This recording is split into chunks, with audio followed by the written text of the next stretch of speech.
नमस्कार, आप देख रहे हैं चर्चा और चर्चा में आज बात करेंगे। मसला काफी संजीदा है क्योंकि अक्सर तक्षक साहब आपने भी सुना होगा, दशकों पुरानी कहावत है कि पानी पुलों के नीचे से ही बहता है। लेकिन बहेगा भी तब जब पुल होंगे, जब रास्ता होगा, जब नदी बनी होगी और मुख्य बात होती है कि जब रोड मैप होगा और जमीन होगी। और पानी कहते हैं, जितने भी माहिर हैं भूगोल के, वो ये भी कहते हैं कि पानी अपना रास्ता स्वयं बना लेता है, चाहे उसने पहाड़ को काटना हो या पहाड़ के अंदर से होके रिस कर जाना हो। क्योंकि ये बात इसलिए कर रहा हूं, अब फिर से पंजाब और हरियाणा में जहां पहले दशकों से जंग चली आ रही है एसवाईएल को लेकर, तो अब सतलुज के पानी की मांग हरियाणा का रहा है। हिमाचल से हक मिलेगा, नहीं मिलेगा, संभव कैसे होगा, बहुत सी इस पे चर्चाएं हैं और यह मसला काफी समझने वाला है क्योंकि पसीदा वर्तमान के सियासी माहौल को देखते हुए हो रहा है। अब हाल ही में तक्षक साहब, सियासी तौर पर भी आपसे समझना चाहूंगा, जो इसके लिए समीकरण बन रहे हैं वो भी समझना चाहूंगा, और इसका जो इतिहास है, जो हमारे कानून बने हैं, जो हमारे उसमें समझौते हुए हैं, वो सारी चीजें भी समझना चाहूंगा। और सबसे बड़ा बयान जो अपडेट है, जो हिमाचल के मुख्यमंत्री कहते हैं, वो क्या कहते हैं? जी, मुख्यमंत्री सुखविंदर सिंह सुक्खू ने जी ये पहल की है कि हरियाणा को सतलुज यमुना लिंक नहर के जरिए जो पानी चाहिए और पंजाब के जरिए जो नहर का निर्माण होना है, उससे वो पानी हरियाणा में आना है। लेकिन आपको मालूम है कि पंजाब सरकार नहर का निर्माण करने के लिए तैयार नहीं है। ऐसे में हिमाचल के मुख्यमंत्री सुखविंदर सिंह सुक्खू ने खुद पहल की है कि अगर हरियाणा को सतलुज यमुना लिंक नहर के लिए पानी चाहिए, तो वो पंजाब के हिस्से में जो नहर बननी है, उसके बजाय वो हिमाचल से होके पानी को हरियाणा ले जा सकती है। जी मैं सुनील आपको ये बताना चाहूंगा कि अगर ये योजना किसी तरह सिरे चढ़ती है, तो हिमाचल प्रदेश में हरियाणा को पानी लाने के लिए 67 किलोमीटर क्षेत्र में नहर का निर्माण करना होगा और इस पर 4200 करोड़ रुपए खर्च होंगे। जबकि पंजाब से ये नहर जो आनी है वो करीब 157 किलोमीटर लंबी होगी। लेकिन मुख्यमंत्री सुक्खू की पहल और हरियाणा के मुख्यमंत्री की बातचीत के बाद ये योजना सिरे चढ़ पाएगी या नहीं चढ़ पाएगी, ये अभी देखने वाली बात होगी। लेकिन मुख्य तौर पे मेरे हाथ में भी कागज हैं, इनमें बहुत कुछ लिखा है और आपके हाथ में भी कुछ चीजें हैं जो डाटा आपने नोट किया है। जितने माहिरों से आपने बात की है, मैंने इस बारे में जानना चाहा। मुख्य तौर पर आज चर्चा इसी संबंध में है और आपसे समझना चाहूंगा, अपने दर्शकों को भी समझाना चाहूंगा कि आखिर टू स्टेट्स के बीच ये संभव कैसे होगा। देखिए, मैं सुनील, ये अच्छी बात है कि हरियाणा में चाहे कांग्रेस की सरकार रही हो और चाहे पंजाब में भी कांग्रेस की सरकार रही हो, एक ही पार्टियों की सरकार होने के बावजूद दोनों राज्य अपनी अपनी जिद पर अड़े हुए थे। हरियाणा को पानी चाहिए और पंजाब कहता है कि हमारे पास देने के लिए फालतू पानी नहीं है। ऐसे में नहर का निर्माण करने के लिए पंजाब सरकार बिल्कुल भी तैयार नहीं है। और ऐसी स्थिति में जब आज पंजाब में आम आदमी पार्टी की सरकार है, वो भी हरियाणा को नहर बनाने और पानी देने के लिए तैयार नहीं है। हरियाणा में भारतीय जनता पार्टी की सरकार है और हिमाचल प्रदेश में भाजपा की ध्रुव विरोधी कांग्रेस की सरकार है। लेकिन मुख्यमंत्री सुखविंदर सिंह सुक्खू ने कहा है कि हरियाणा हमारा भाई है, पानी देना पुण्य का काम है। अगर हरियाणा सरकार हिमाचल के जरिए रास्ता बनाकर हरियाणा में पानी लेके आना चाहती है, तो वो अपने अधिकारियों से कहें कि वो अपना प्रोजेक्ट लेकर हिमाचल आए। सुक्खू ने यह भी कहा कि वो खुद हिमाचल के अधिकारियों से इस संबंध में बातचीत कर चुके हैं। अगर हरियाणा के अधिकारी को प्रोजेक्ट लेके आते हैं तो बात को आगे बढ़ाया जा सकता है। बात को आगे बढ़ाया जाएगा या नहीं जाएगा वो भी आपसे समझूंगा। लेकिन आपने जिक्र किया कांग्रेस के कार्यकाल का, पंजाब और हरियाणा में जिक्र मैं भी कर दूं कि जब गठबंधन में सरकार थी, पंजाब में अकाली दल और भाजपा की और हरियाणा में भाजपा की, तब भी मसले का हल हो सकता था क्योंकि भाजपा के साथ कहते थे 9 मास का रिश्ता है। अब रिश्ता क्या है, उस पे तो तरह तरह के सियासी प्रतिक्रम आ ही रहे हैं। लोकसभा चुनाव में देखना होगा। मूल रूप से रुख हरियाणा और हिमाचल का करूंगा। हरियाणा के मुख्यमंत्री ने जो कुछ कहा, मनोहर लाल खट्टर साहब ने, तो सीएम सुक्खू ने जो पहल की है, जो बयान आपने पहले बताया, तो उस पहल को किस तरह से हरियाणा के सीएम ने लिया है?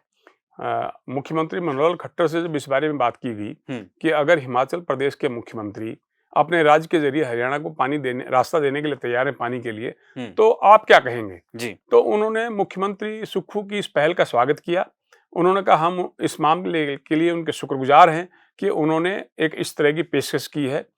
लेकिन अभी इससे ज्यादा उन्होंने कोई प्रतिक्रिया नहीं दी। उनका कहना था कि वो अपने अधिकारियों से बातचीत करेंगे।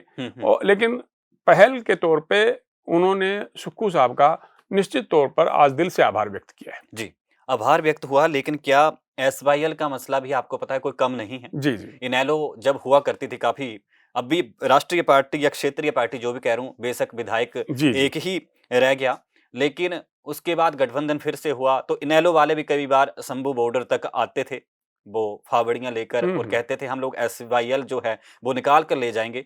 तो क्या हिमाचल से सतलुज का पानी हरियाणा तक पहुँचाने के लिए अफसर कोई प्रोजेक्ट लेकर आएँगे, सरकार कोई प्रोजेक्ट की रणनीति बना रही है? जी, खट्टर साहब ने कहा है कि ये सिर्फ पानी का मसला नहीं है, इसके साथ हिंदी भाषी गाँव पंजाब के जो हरियाणा को मिलने हैं, चंडीगढ़ राजधानी है जिसका फैसला होना है, और इसके साथ ही उन्होंने कहा कि हरियाणा के लिए अलग से हाई कोर्ट बनने की बात है। ये सब मुद्दे आपस में जुड़े हुए हैं और बिना केंद्र सरकार से इस मुद्दे पर बातचीत किए आगे बढ़ना शायद संभव नहीं होगा। उनका मानना था कि पंजाब हरियाणा के बीच जो समझौते हुए, जो लागू नहीं हुए, अगर हिमाचल के जरिए रास्ता बना के पानी हरियाणा में लाया जाता है, तो इसके लिए केंद्र सरकार से भी बातचीत करनी पड़ेगी और इसके बाद ही वो अपने हरियाणा के अधिकारियों को हिमाचल भेजने की बात कह सकेंगे। लेकिन मैं आपको सुनील इतना जरूर कहूंगा कि जब सुक्खू साहब ने मुख्यमंत्री पद की शपथ ली थी, तो वे चंडीगढ़ आए थे। उन्होंने पंजाब के मुख्यमंत्री भगवंत मान साहब से सानन विद्युत प्रोजेक्ट को लेकर बात की थी कि इसकी लीज की अवधि खत्म होने वाली है, वो आप हमें सौंप दीजिए। और इसी तरह उन्होंने मनोहर लाल खट्टर साहब से जब बातचीत की थी, तब भी ये पानी का मसला उठा था और उन्होंने तब भी खट्टर साहब से कहा था कि अगर आप पानी लेके आना चाहते हैं हरियाणा में, तो हिमाचल के रास्ते से आप लेके आए तो हम तैयार हैं। और अब एक बार फिर से सुक्खू साहब ने इस मुद्दे पर कहा है कि हम तैयार हैं, आप अपने अफसरों को भेजिए जो प्रोजेक्ट लेके आए और हमारे अधिकारियों से बातचीत करें। अच्छा, सतलुज के पानी को लेकर जो स्थिति है वो आपने बताई, लेकिन इसके बाद सीएम सुक्खू साहब ने जो पहल की, हरियाणा सीएम साहब इस पर जो प्रतिक्रम दे रहे हैं वो भी आपने बताया। लेकिन क्या हरियाणा के सीएम मुख्यमंत्री मनोहर लाल खट्टर इस बात की पहल करेंगे कि जो हिमाचल की चंडीगढ़ पर 7.19% की हिस्सेदारी है, उसको तवज्जो देने के लिए मांग करेंगे कि इनको दी जाए? ये सवाल भी जब उनसे पूछा गया था जी, तो मुख्यमंत्री मनोहर लाल जी ने कहा कि राज्य पुनर्गठन आयोग एक्ट के तहत जो हिस्सेदारी हुई थी, उसमें चंडीगढ़ में हिमाचल प्रदेश का 7.19% हिस्सा बनता है और वो मानते हैं कि एक्ट में इस तरह का प्रावधान है। और आपने देखा होगा हिमाचल प्रदेश के मुख्यमंत्री ने अपनी हिस्सेदारी के लिए स्थिति मजबूत करने के लिए कैबिनेट सब कमेटी गठित की है, जिसमें कृषि मंत्री चंद्र कुमार जी को उसका अध्यक्ष बनाया है। ये कमेटी इस मुद्दे पर विचार करेगी। राज्य पुनर्गठन आयोग एक्ट के तहत जो प्रावधान किए गए थे उनके पुराने कागजों को खंगालेगी और एक रिपोर्ट तैयार करके मुख्यमंत्री सुक्खू को सौंपेगी। उसके बाद इस मुद्दे पर आगे बढ़ने की कार्रवाई होगी। लेकिन मुख्यमंत्री मनोहर लाल ने यह जरूर माना है कि राज्य पुनर्गठन एक्ट के तहत हिमाचल का चंडीगढ़ में हिस्सेदारी है और वो 7.19% की है। अच्छा, इससे पुराना मसला है पंजाब का। जी, आपको भी पता है सदियों से सियासत इस पे होती रही है। कैप्टन अमरिंदर सिंह से लेके बहुत ऐसे हस्तियों के नाम किसी भी वक्त की सरकारें रही हों, सब बयानबाजी करते हैं। लेकिन पंजाब का और हरियाणा का ये मसला सुलझ क्यों नहीं रहा? पंजाब मान क्यों नहीं रहा? पंजाब में मुख्यमंत्री चाहे प्रकाश सिंह बादल साहब रहे हों, चाहे कैप्टन अमरिंदर सिंह रहे हों और चाहे अब भगवंत मान हों, सबका एक ही कहना है कि पंजाब के पास हरियाणा को देने के लिए या किसी भी राज्य को देने के लिए फालतू पानी नहीं है। वो पानी के बंटवारे के मुद्दे पर जब बातचीत होती है तो वो कहें पंजाब को 18.56% मिलियन एकड़ फीट पानी आवंटित किया गया था, जबकि इस समय पंजाब के पास 12.65 मिलियन एकड़ फीट पानी है। यानी कि उनका ये मानना है कि 6 मिलियन एकड़ फीट पानी पहले ही कम हो चुका है जब उस समय तय किया गया था, और आज की जो परिस्थितियां हैं उसमें पंजाब के पास पानी कम हो गया है। ऐसी सूरत में पंजाब के पास देने के लिए हरियाणा को पानी देने के लिए पंजाब के पास फालतू पानी नहीं है। तो नहर का निर्माण किस लिए किया जाए जब पंजाब पानी देगा ही नहीं हरियाणा को, तो उस नहर के निर्माण का फायदा क्या होगा? ये स्थिति है। अच्छा, स्थिति एक और भी समझना चाहूंगा, क्योंकि सतलुज की बात चली हिमाचल से हरियाणा से और पंजाब पहुंच गई, तो स्थितियां जो है कहते हैं कि बात चलती है तो दूर तक जाती है, तो वही अब दूर तक पहुंच गई है। लेकिन एक मुख्य बिंदु, अब कानूनी लड़ाई एसवाईएल को लेकर वैचारिक बयानबाजी सब होता रहा है वक्त वक्त पर पंजाब और हरियाणा के बीच में। अब जो कानूनी लड़ाई भी चल रही थी, बैठकें भी हुई, अभी भी शायद आने वाले दिनों में भी होंगी। तो ये स्थिति अब कहां पर टिकी हुई है? देखिए, सुप्रीम कोर्ट में ये मामला गया था। ये बयानबाजी को छोड़ दीजिए, क्योंकि मसला तो कानून के मुताबिक हल होना है। जी। पंजाब ने जब कहा कि हम पानी नहीं देंगे, हम अपने क्षेत्र में एसवाईएल का निर्माण नहीं करेंगे, और मैं ये बताऊं आपको, हरियाणा में एसवाईएल नहर का निर्माण बरसों पहले पूरा हो चुका है जी।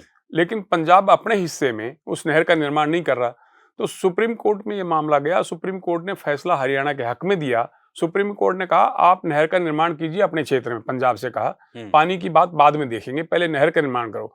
लेकिन पंजाब सरकार नहर का निर्माण करने के लिए तैयार नहीं है, और स्थिति आज भी वही है जो पहले थी। जी। लेकिन अगर पंजाब पानी देने के लिए राजी नहीं होता तो हरियाणा क्या कदम उठाएगा? हरियाणा अवमानना को मामले को लेकर सुप्रीम कोर्ट का दरवाजा खटखटा सकता है। और मुख्यमंत्री मनोहर लाल से ये पूछा गया था कि सुप्रीम कोर्ट का फैसला हरियाणा के हक में आ चुका है, तो आप उस फैसले को लागू करवाने के लिए अदालत का दरवाजा क्यों नहीं खटखटा रहे? तो उन्होंने कहा था कि पंजाब और हरियाणा आपस में दोनों राज्यों के मुख्यमंत्री बैठकर कोई सहमति बनेगी तो हम सहमति बनाने की कोशिश करेंगे। केंद्र सरकार भी यही चाहती थी कि कोई भी मसला अगर आपसी सहमति से हल होता हो तो उससे बेहतर कुछ नहीं हो सकता। सुप्रीम कोर्ट में कहा गया था कि दोनों राज्यों की बातचीत चल रही है। मैं समझता हूं कि मुख्यमंत्री मनोहर लाल और पंजाब के मुख्यमंत्री भगवंत मान साहब की 2 बार इस मुद्दे पर बैठक हो चुकी है, लेकिन मान साहब हमेशा 2 टूक शब्दों में बोलते हैं कि हमारे पास हरियाणा को देने के लिए फालतू पानी नहीं है, बल्कि हरियाणा भी रायपेरियन सिद्धांत के आधार पर जो हरियाणा की नदियों में पानी बहता है उसमें से पंजाब को कुछ पानी दे दे। तो ये बात वहीं अटक जाती है जाके। अब मनोहर लाल जी कह रहे हैं कि हम सुप्रीम कोर्ट में जाएंगे, याचिका दाखिल करेंगे, हरियाणा कोई भीख नहीं मांग रहा, पानी पर उसका हक है, हम अपना हक लेकर रहेंगे और अदालत में जाएंगे। अच्छा, तो आपसे मोटे मोटे तौर पर समझना चाहूंगा कि हरियाणा को उसके हिस्से का कितना पानी मिलना है, क्योंकि सतलुज का पानी यमुना से लिंक होगा, जो बातें सालों से कही जाती हैं, तो कितनी हिस्सेदारी और संभावना है? देखिए, जो हरियाणा सरकार का मानना है कि उनको पंजाब से 3.5 मिलियन एकड़ फुट पानी समझौते के तहत मिलना है। इस समय जो हरियाणा को पानी मिल रहा है वो 1.62 मिलियन एकड़ फुट मिल रहा है, और हरियाणा सरकार का ये मानना है कि पंजाब उसके हिस्से का 1.9 मिलियन एकड़ फुट पानी का गैर कानूनी रूप से इस्तेमाल कर रहा है। यानी कि हरियाणा को जो पानी मिलना चाहिए वो नहर का निर्माण नहीं होने की वजह से हरियाणा के पास पानी नहीं आ पा रहा है। हरियाणा उनके साथ ज्यादती कर रहा है, उनके अधिकार एक तरह से दबा रहा है, और सुप्रीम कोर्ट के फैसले के बावजूद मतलब पंजाब अपने हिस्से में नहर बनाने के लिए तैयार नहीं है। चलो, अब तैयार कौन होता है और कैसे होता है ये तो भविष्य में। और मैं सुनील एक बात और कहूंगा कि जो एसवाईएल का निर्माण होना था ये दक्षिण हरियाणा तक पानी जाना था, जब पानी की कमी है, पीने के पानी की कमी है, सिंचाई के पानी की कमी है।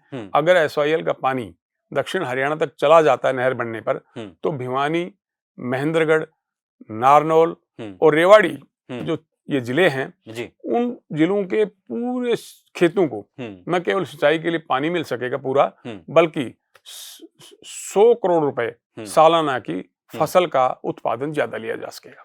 और सीधी सी संभावित सी बात है कि एक वक्त याद किया जाता है हरित क्रांति का। अगर पंजाब और हरियाणा आखिर मिल जाएं अनाज की पैदावार में, तो शायद फिर से हमारे देश में हरित क्रांति आ सकती है। फिलहाल आपने आज कुछ मुख्य मसलों पर बात की। सतलुज का मसला था, यमुना से लिंक होना है, हरियाणा हक मांग रहा है, लेकिन यह हकदारी लोकसभा चुनाव से पहले मिल जाती है या इस पर सिर्फ सियासत होती है? फिलहाल कुछ अहम सवालों का जवाब देने के लिए तक्षक साहब आपका बहुत बहुत धन्यवाद। शुक्रिया सुनील जी, शुक्रिया।